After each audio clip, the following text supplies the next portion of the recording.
Good morning, everybody. Welcome back to Cure for the Common Game. Today, in deck number 437, let's talk about 8.5 Tails.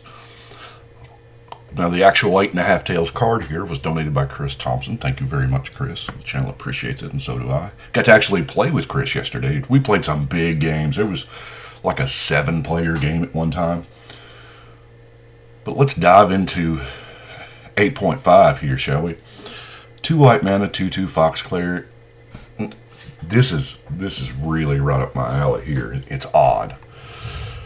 For 2 mana, target permanent you control gains pro white till end of turn. Now, protection is actually 5 separate abilities. It used to be 4, but now we've included equipped. And forever we use the word debt, D-E-B-T. I guess now it could be D-E-E.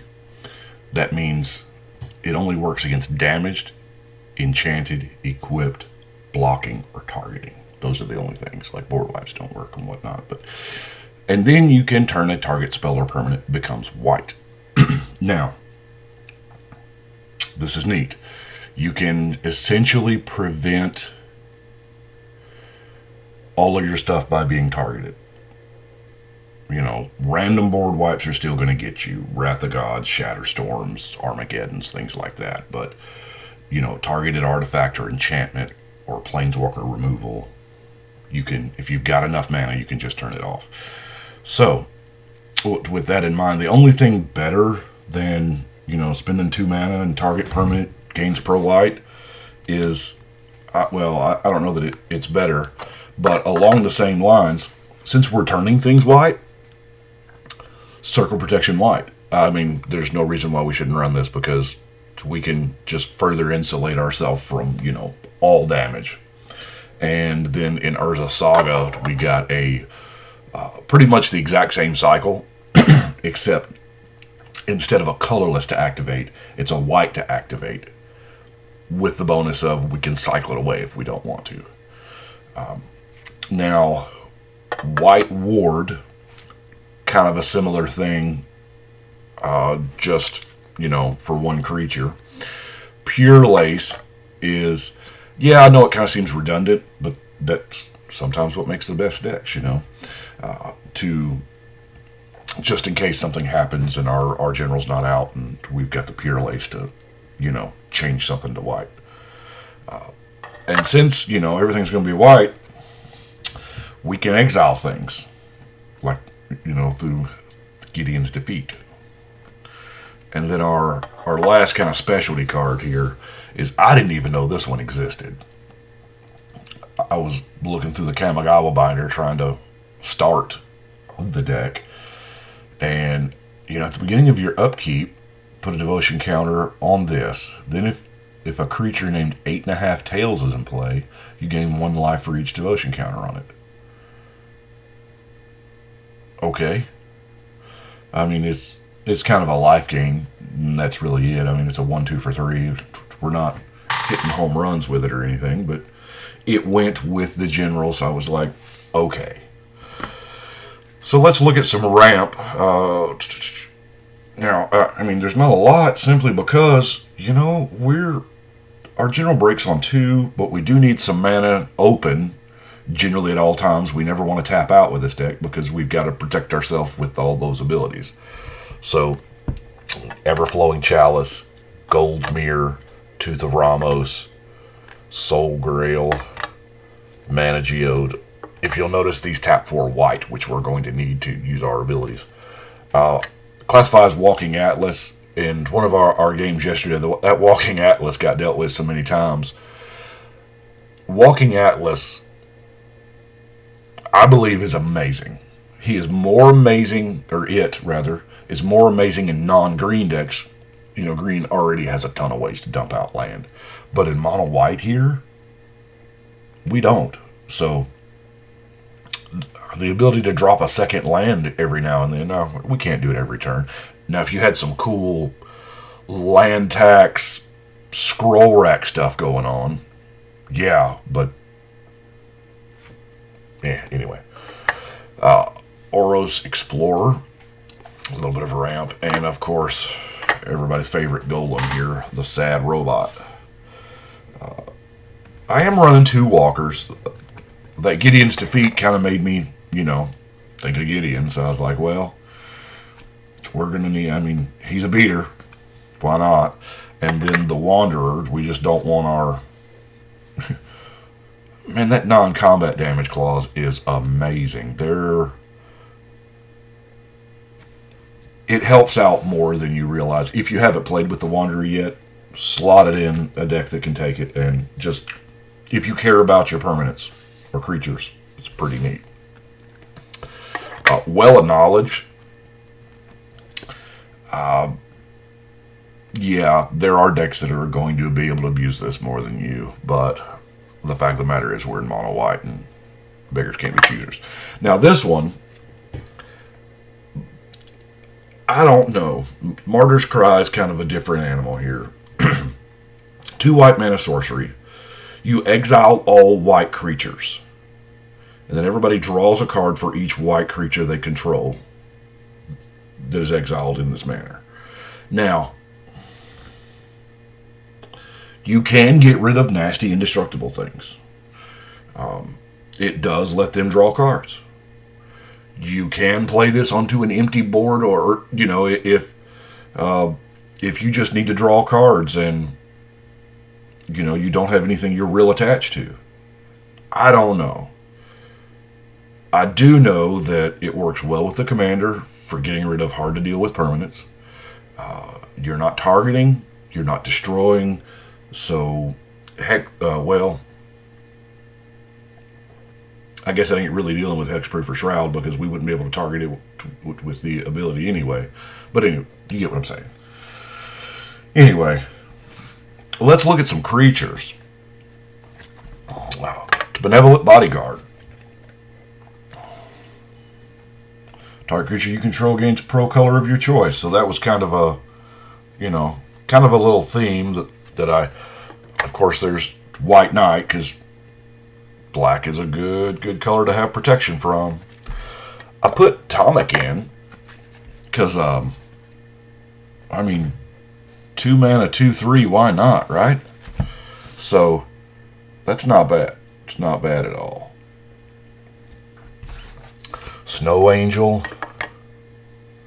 Dawnblade Reclaimer, Sarah's Guardian. I like that. I really like Sarah's Guardian. Back in the day, we did not used to get this kind of value for 6 mana. And she doesn't look like she's good value nowadays. But flying Vigilance and your team has Vigilance? Wow. Pristine Angel, Spirit of the Hearth. I like not being able to be targeted. The Advocist, Emira Shepherd, Mirror Entity, Boreas Charger, Archon of Justice. If you'll notice, there's a little more than normal angels in the deck. We are playing mono white, and pretty much here our win condition is swinging with creatures. It's just being honest about it. Loyal Unicorn, the pair of birds for some removal. Good old-fashioned Sarah Angel, Baneslayer. Sunblast kind of can double as a board wipe it in cases. To Victory's Herald, Light of the Legion, Sublime Archangel. And y'all don't laugh. We're going to get there with Parhelion, people. It's going to happen. I put it in... Well, y'all know exactly how many decks I've put it in. There's a few. But, man, I have yet to draw it. Yeah, I know the 8 mana casting cost is a little prohibitive. But, yeah. I don't know. It's just kind of one of those... The Angel Fort thing. Is that... I just noticed in the art... That's a Boros Legion symbol on the front of the Parhelion. I would have thought that the Parhelion with the Angel League or whatever it is they're called would be pure white. I guess on Ravnica nothing's pure one color though. But that sure enough is the Boros Legion emblem. Let's look at some removal. Afterlife. Everybody's super excited about the one that gives an elephant, but this one's been around for a while and it's good. Erase, just like the Urza's Legacy one. Ravnica at War, of course, we're not going to have to exile anything. This is way underappreciated. Now, obviously in any deck where you've got multicolor permanents, that's not a thing. We've got, excuse me. As a matter of fact, the very next deck we do, Jacques Lavert, it wrecks. Celestial Purge, remove enchantments.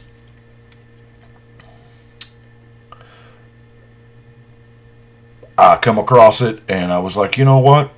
I don't play it a lot. There are times when, I'd love to get that negative enchantment off my creatures, so let's fun. Let's do it.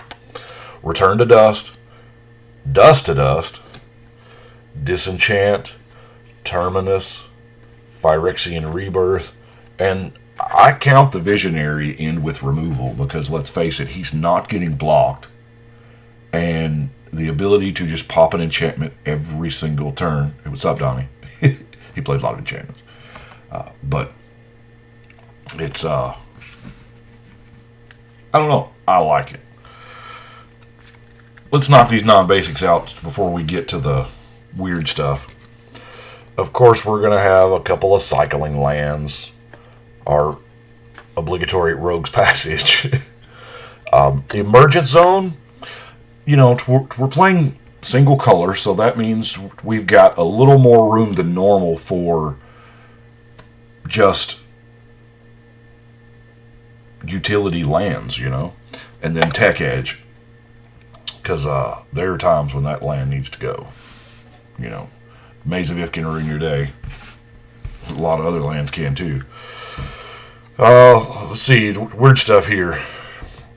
Dragon Throne's probably just going to pump up your team after you set an angel on the throne. Shelter's kind of a good combat trick. It also works with the protection theme. Beacon, just doubling somebody's life total for no apparent reason, I guess. I'm not exactly certain why I put that in there. Null Chamber. I like Null Chamber. It's a very political card, and it's not a political card that you have to keep up a long time. You can strike that deal instantly and play the card, and it doesn't matter if in 2 turns they change their mind. It's already done. It's set. So, if you can get a momentary advantage. Now, the downside, it is an enchant world, so things like Concordant Crossroads are going to kill it, and, what is the blue one where everybody loses flying in Island Walk? That's an enchant world, of course. If you want to go way back and throw some dollars, it's Neither Void and Abyss and all that. But anyway, Null Chamber, you can lock out 2 commanders, or Resurrection and Breath of Life, because I figure our stuff's gonna die. Lapse of Certainty, because people don't see this coming from white. They really don't. Brave the Sands is going to make our just a little bit better. Having Vigilance. Seer Sundial. I don't know why that wasn't in the card draw, but and then Holy Day. And that's what I've got. Oh, there's one more thing. Comments. I've had a few folks asking on YouTube and on Twitter, so we're going to cover it here. The deck boxes that I use, these handy dandy deck boxes here, this is how they come from Ultra Pro. It is an Ultra Pro product. It is available. I buy mine through my local game store, and they are supplied by Southern Hobby, which is a big time supplier throughout at least this part of the United States. And I know Southern Hobby has them because I've been buying them from Southern Hobby supplied stores for a long time.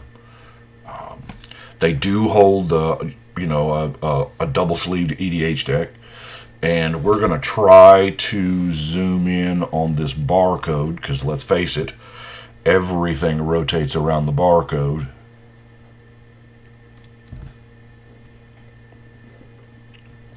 Come on. That's a 74427-82623 with no lead number. But anyway, I wanted to cover that so that, because a lot of times it's tough to search online if you're in a town that doesn't have an LGS, or they can't carry it, or it's supplied by somebody who can't get it. It's hard to look online, and because Ultra Pro makes several boxes that are very similar to this, that are not this box, but this way you've got the UPC and the actual Ultra Pro name, and you have the Ultra Pro stock number right there, that can let you make sure you're getting the right one. But just wanted to cover that. So let's do our thing here. Oh, come on, Pure Lace. You're important.